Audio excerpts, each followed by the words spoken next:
Hey, you guys, it is Lisa Alexander with a deeper look into domestic violence. I am so excited to be here for another podcast interview with the founder of Moments with Missy, Melissa E. Hall. You guys, she is a survivor and she has amazing things to share with us today. So, welcome, Melissa. Hi, thank you. Hi, I'm so glad you're so cute, girl. You look Thank so you. pretty. Yes, You're yes, yes. gorgeous too, but thank you. I'm so honored to be here. I'm so I'm honored to really, be. I'm glad you said yes. I'm glad you said yes. We've actually been Facebook friends and Instagram friends and then following each other probably for a couple of years at this point. And it's like, You're she's doing fine. amazing things. Yeah, it's been a minute, Oh, right? it's been a while. Like I forgot when. It's one of those kind of things. I'm just like, Yeah. yes, yes, trying to like every post. Yes, yes. Like I'm not stalking you. I just love it. Yes, yes, Ditto, ditto. The feeling is definitely mutual. So I knew that when I had to have her on the podcast, and she yes. graciously said yes. And she has just an amazing story that she's going to share with us today. So I'm going to just let you take the reins from here and just kind of share a little bit about your story.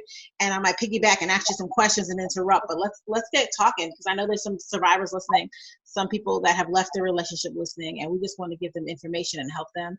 And of course, give you a platform to share your story and experience as well. So let's get started. Hey, Missy. Okay. So hello to Lisa, hello to all of her listeners and viewers. I'm super excited to be here. I'm super passionate, and I'm passionate because, as Lisa mentioned, I am a survivor. So I went through extreme emotional and mental abuse, and it was so bad that I was like on the brink of a mental break.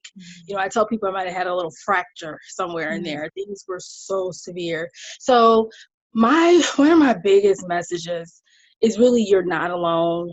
I mean, I know that can be kind of cliche, but you really are not alone. And I just want to say before I get started that it's not your fault. I was one of those people, I was just analyzing away, trying to fix it. And it was never about me. So abuse is never about the victim or the person experiencing it. It's about the perpetrator. It is about their issues. So I just want to put that out there before I So go good. forward. So good. Yeah. Yes. Yes. Yeah. So So tell us, how did you meet your abuser? I met him at church. We went to the Mm. same congregation. Mm. Yes. Me Met too, him at girl. church. We ministered together. We Wow. working with youth in a youth Okay. ministry that I was over. And yeah, it was like he was there. He was faithful. He was always present. He was active. And he looked like the ideal candidate. Wow. So what meeting him in church made you think he's in church, he's involved? Oh my goodness. Yeah, I mean, and in fact, even when we started dating, there were so many people who had good things to say about him. Our own pastor seemed to have had approval. So I really, really seriously thought I've hit the jackpot. Like this is it. And I felt comfortable. I was young. I was young. I was not really experienced with dating. So I'll also say that. But either way, I felt really comfortable. I met him at church. He was vetted, so I thought, like he's been vetted by everybody. He's good. He had been around for a couple of years. He wasn't somebody that just walked in and we didn't know. Actually, his dad and stepmother were also members of the congregation. So yeah, he was just all around. Just seemed like a good pick. Wow. And so how long after you met him did you guys start dating? Let me think. I think a couple years after he might have come to the church. Mm-hmm. Yeah. He Okay, so might have tell me about the been. relationship, like moving forward. Like, how was it? Did it start off abusive? How did that happen? So I say like the first 3 months were kind of like uneventful. Things were good. We were going on dates. We were, enjoying ourselves, getting to know one another. Mm-hmm. But I would say at about between 3 and 4 months is when the first, I think, kind of issue came up. And it was something that at that time I felt was really small, but it was like, and it was the issue of, he would maybe get off the phone really suddenly. Like I will be talking, he's like, oh, I gotta go, bye, he'll hang up. Or he wouldn't call when he said he would call, or it started to just be it was just weird to me. I didn't really get it. So when I questioned him, like he didn't really give an answer. He kind of like was really evasive around the issue. Mm-hmm. So in my mind, I'm like, well, he's just getting off the phone abruptly, or he's not calling when he said he would. And I'm like, well, I don't want to make a big issue of it. But it troubled me that the answer, that was the key. I didn't get an answer. And it was more so like, I don't really know what's going on. What's the explanation? That was the first little thing. Then now on this side, I know it was more so it was taking control of the relationship and not being honest, not being open and upfront. Okay. But at the time, it was just like, what is this and why? Okay, let's talk about it. We talked about it. Didn't really get a resolution, and then I just kept moving on. That was the first little thing, and in that time, it looked simple. Right. As simple as it could be. It's annoying. Right. Yeah. So that was just the first little thing, and that started a very long pattern of, if I ever questioned his behavior, wanted an explanation, or expressed displeasure about something, it either wasn't answered, either became my fault, I was the reason why it was happening. That's when it began to escalate further. Then it was me, and for a lot of times it was no answer. So I could not get accountability from him. I could not get explanations just about life. Here it is, you're saying you want me to be your wife. What's going on with you? So it was one-sided. It led to an experience where he wanted all the answers for me, where I was, what I was, why I was, in so many words. Right. Came to his side, it was lopsided. So I was the only one sharing and giving and answering questions. That's Okay. a whole nother. So how did you handle that? I mean, did you not? That wasn't a red flag to you at that point. I think at that point, honestly, Lisa, I had heard so long about red flags in the church, or we call them stop signs, but I didn't really know what they were. They just said stop signs are things where you stop, okay?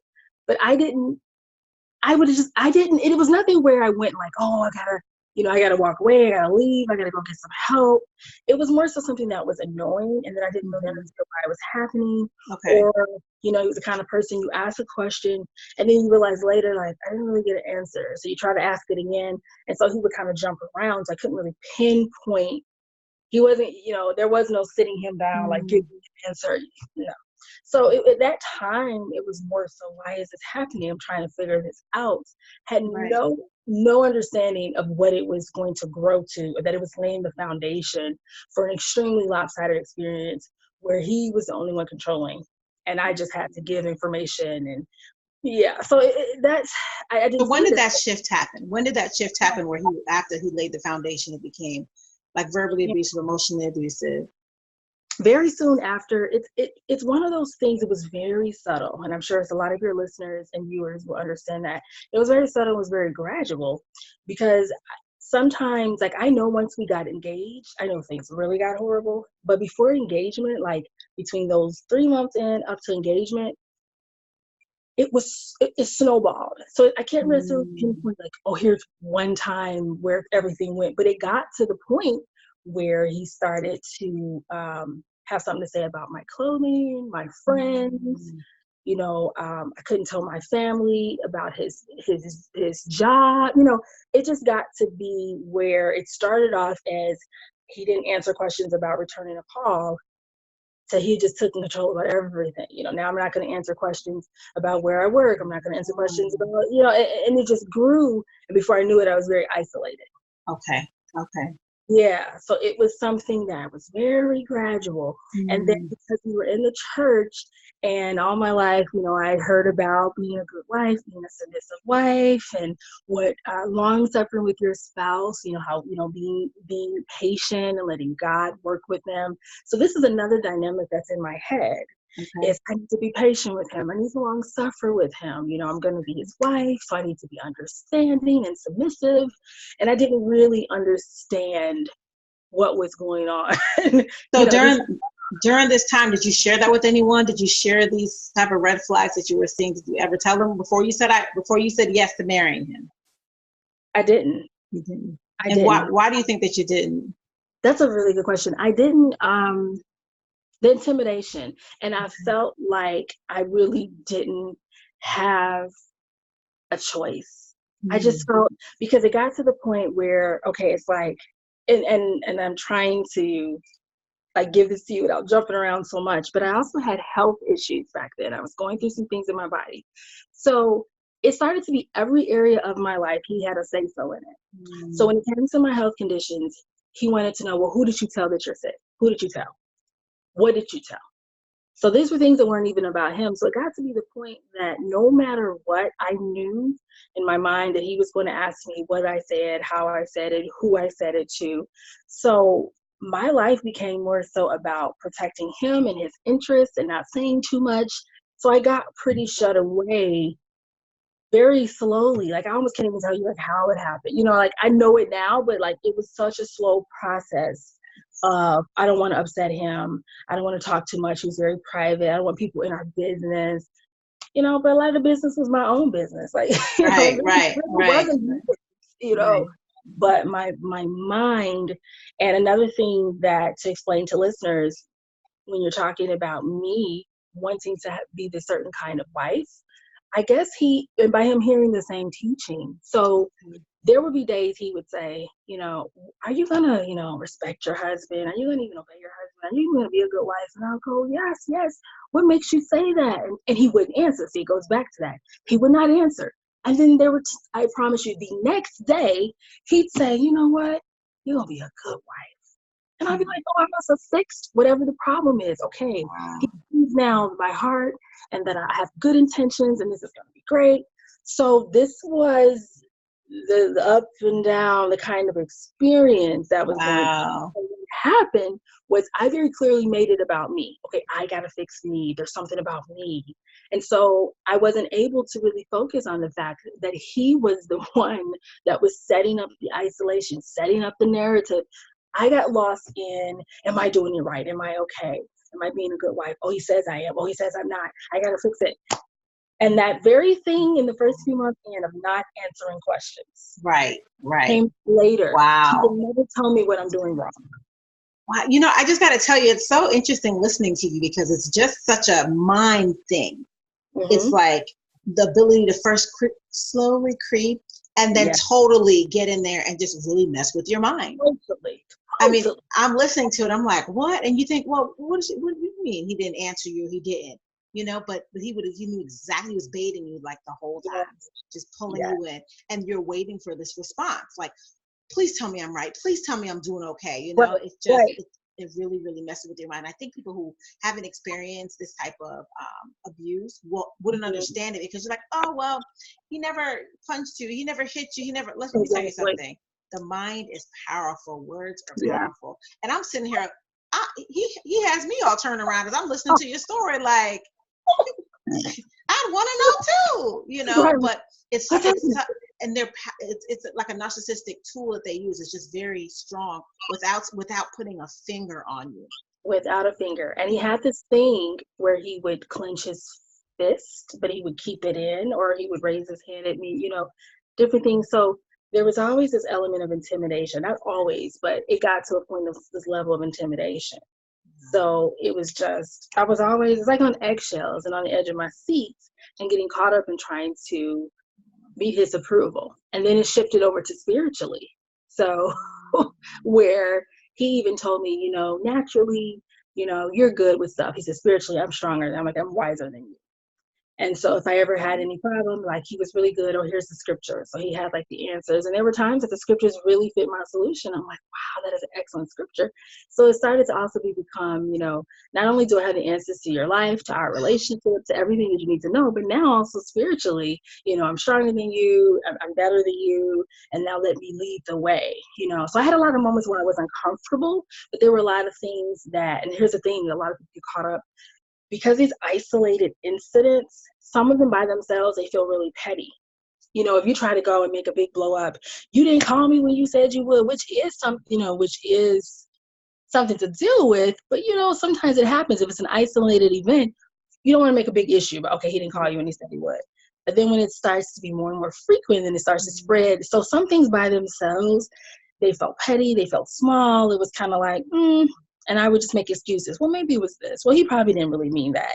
Oh, he probably, or I even attempt to ask him about it. And then he'll say, well, you hadn't done this and, you do the same thing. And then it was back to me. Oh, I do that too. I didn't know I did that. How do I do it? Oh my goodness. The mind games are just crazy.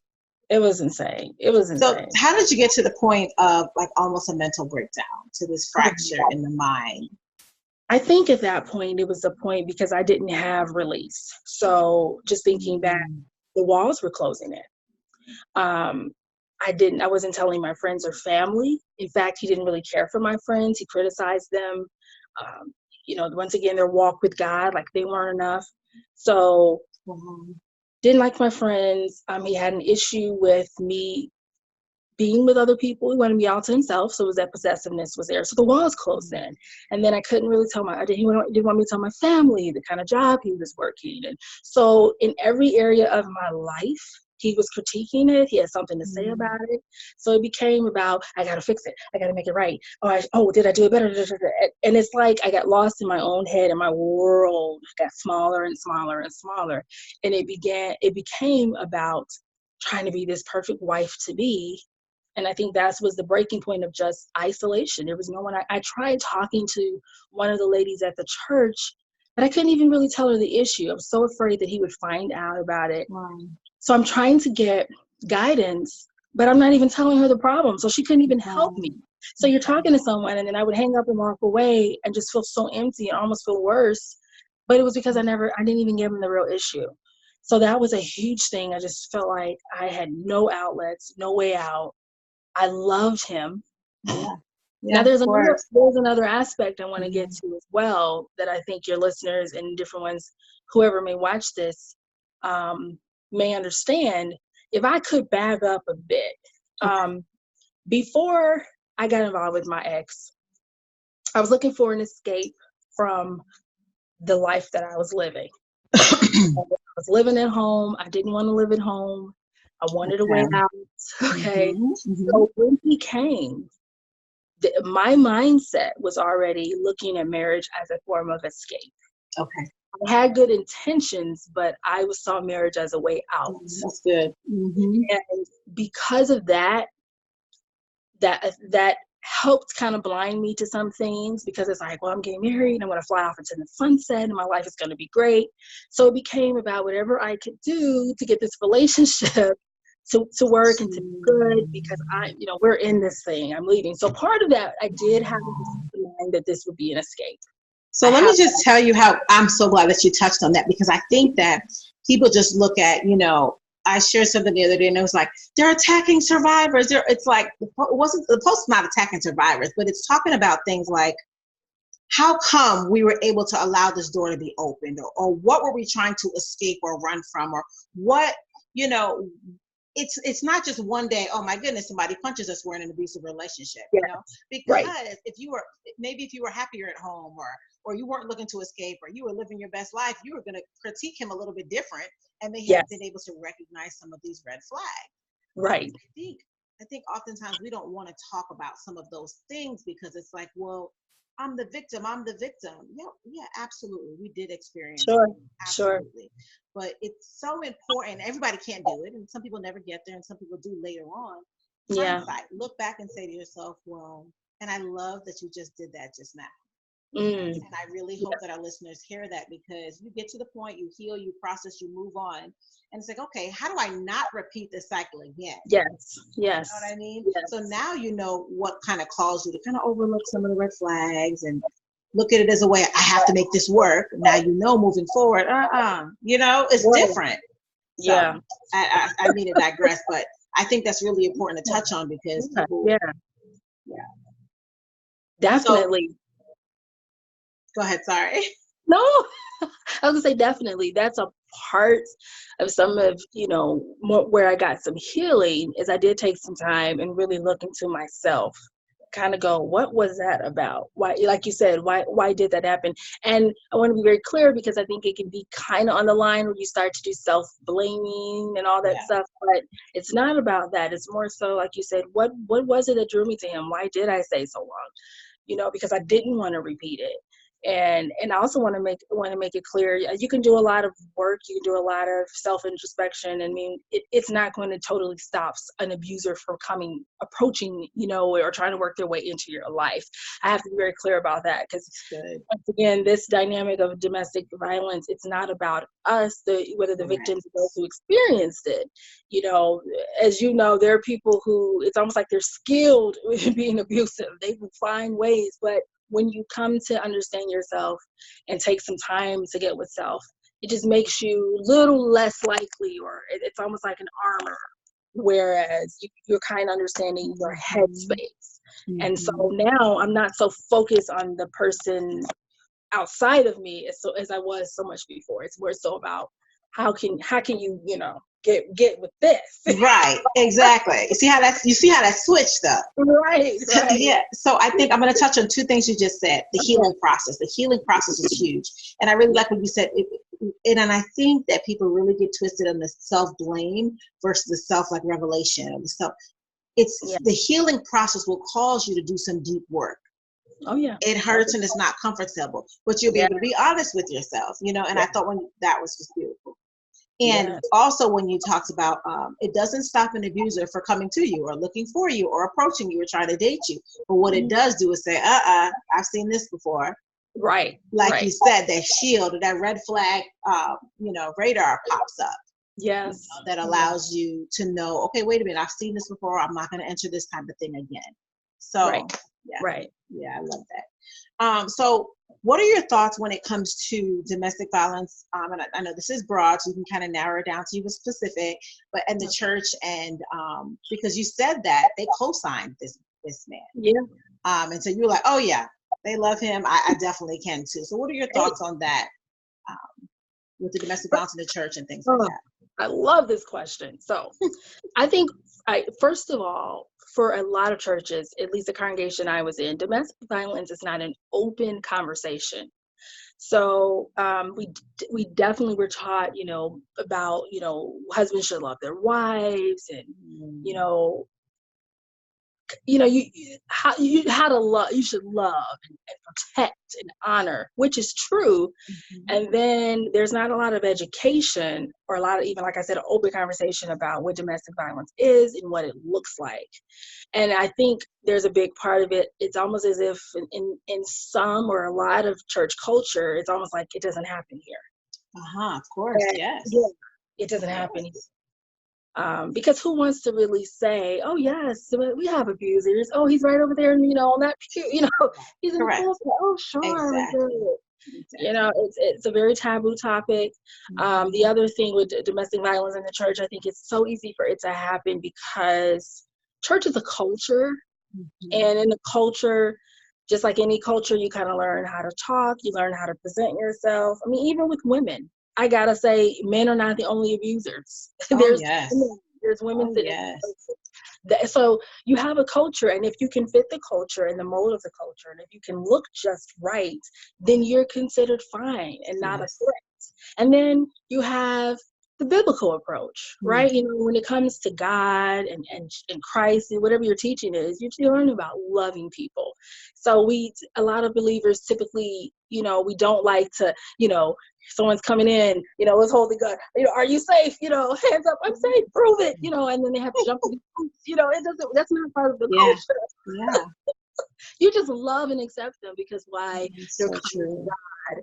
They want to change their lives. So, and then the last thing for me, especially growing up in the church, I think that I just did not realize a person. I thought domestic violence was punching, hitting, slamming. I didn't realize that a person could be abused and intimidated so fiercely, and it doesn't show. I just didn't think that existed. Yes. And I didn't know people could or would want to be that way. It was just so much. So it happens. We don't talk about it. We assume that everybody's good. We brush it, we shush it away. And when things happen, a lot of times, and I'm going to say this, you might have to edit this part out.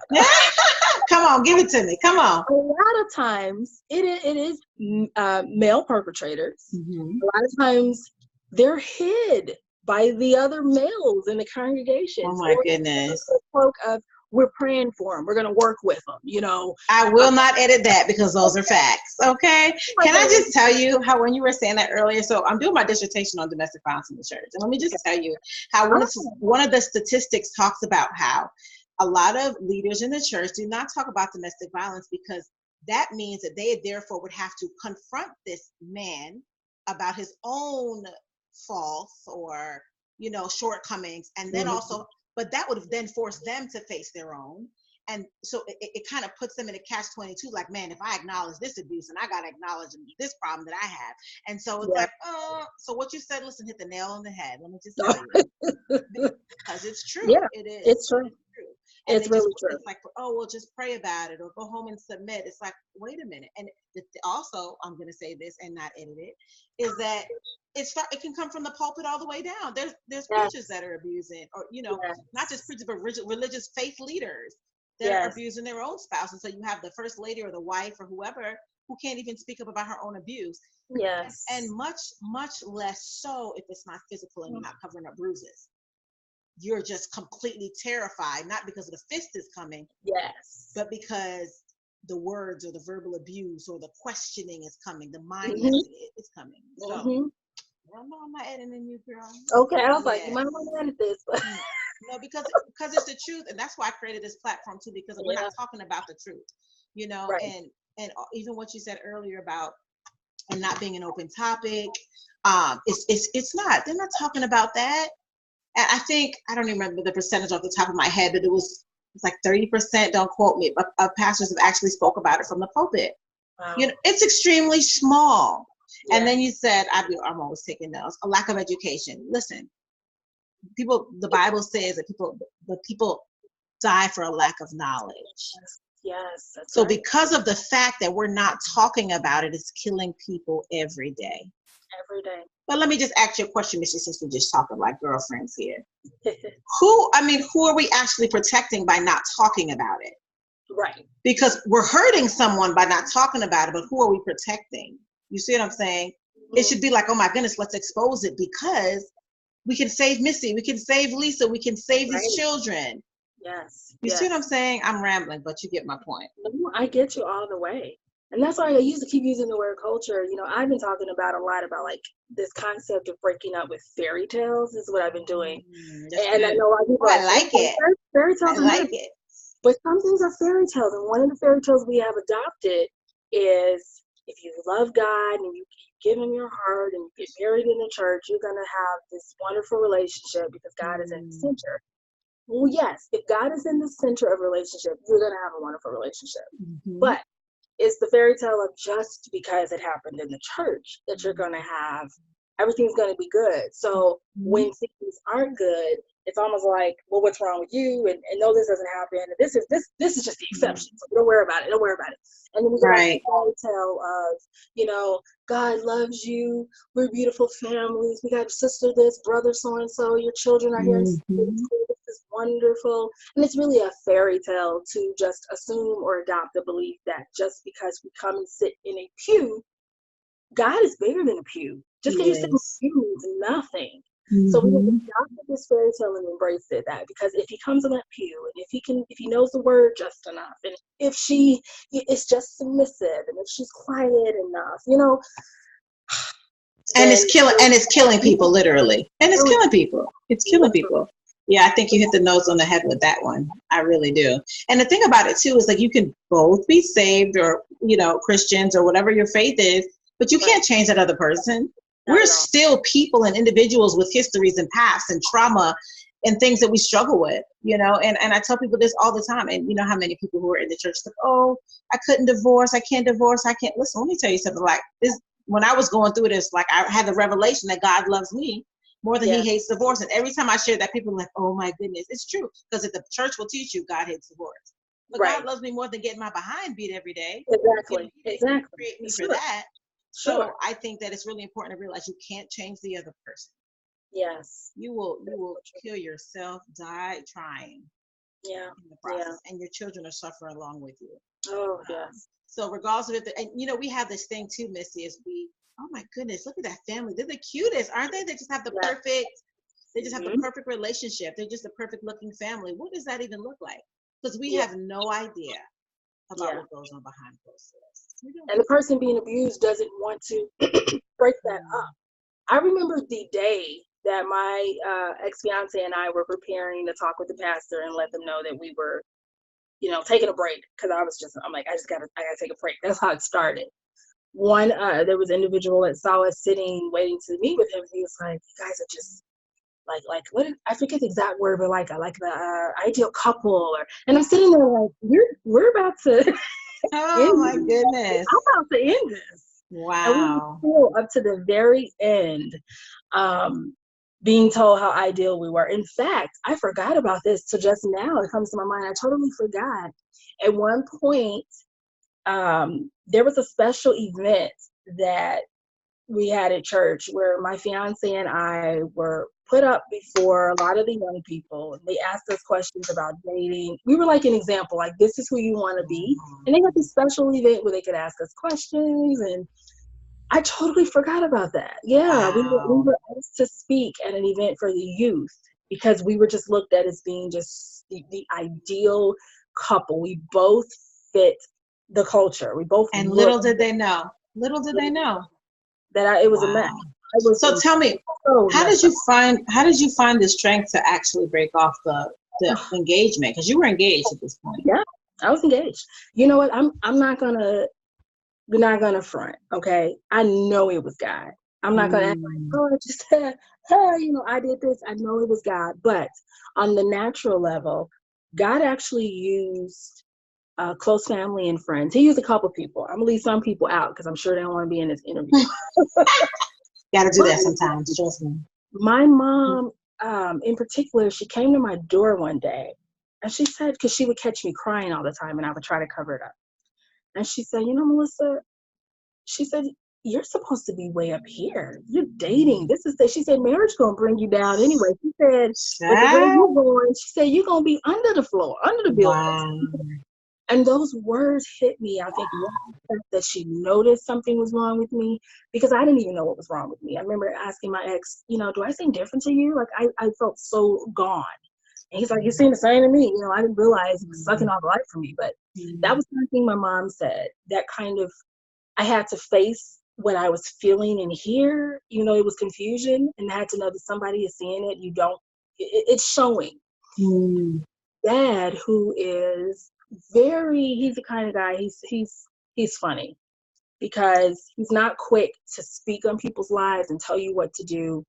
But he spoke with me and said some words to me. I guess he was troubled in his spirit.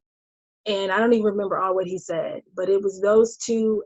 And I had some other cases, someone that knew my ex very well personally and kind of went, wait, I know him.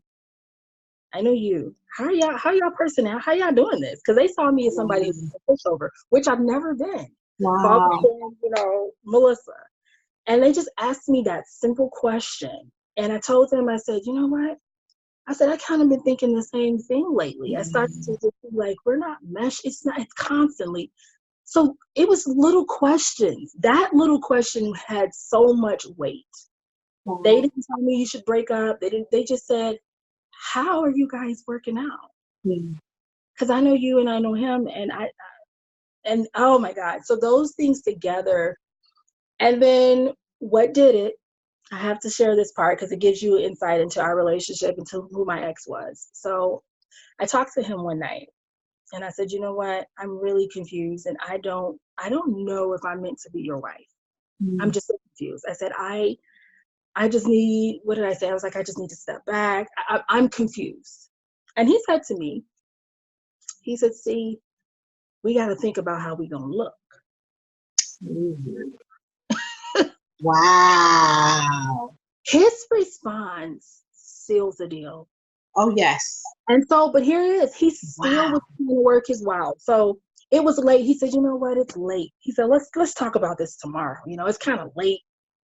He didn't really want to finish talking. And I said to him, you know what? Okay. But in my head, you don't care about me. I just told you that I'm not sure if I'm meant to be your wife. And so I went home that night. It was rough. It was emotional. I got the next day for us to meet to talk, and I still had the same answer. And it was nothing about changing or how can we fix it. It was about image. And I cried my eyes out that night because I knew that I had to step away from this guy that I loved. But he helped me. This is the crazy part. He helped me to really see. His response kind of really sealed it for me. But I almost went back to him because we did a break. We took a break. Okay. And I started missing him like crazy. You know, when you're not really, Yeah. you have memories and all this, and when Yeah. you didn't really get it, he might not understand. And then the last breakthrough, which is kind of funny, you know, my pastor at that time, uh, even though he had co-signed on him, once he met with us and heard of some of the things that were going on, so I called him up and I was like, I don't know if you know, my ex, I don't know if he understood what I was saying. You know, I'm trying to get a way to get back into the relationship, you know. And he said, you know what? He said, I heard it once and I get it. He said, don't Mm. second guess yourself. So Wow. even though he did co-sign because of the culture and we didn't have it in place for him to really properly vet, I think when the time came that he sat with us and I finally, because I did ask for a meeting with the pastor and my ex agreed, but he was so upset afterwards. He was like, I didn't know he was going to say all that. I guess he thought I was going to go and just, I don't know. But anyway, I'm giving you a lot. But the answer Wow. is Yeah. I stepped away were little interventions. I call them soft interventions from family and friends with little questions, little things. And I just got to this point where I was just like, I'm not happy. It's like my brain Mm. started waking up. Mm. It was amazing. And then telling my ex how I felt, he sealed the deal. Wow. Yeah. Imagine.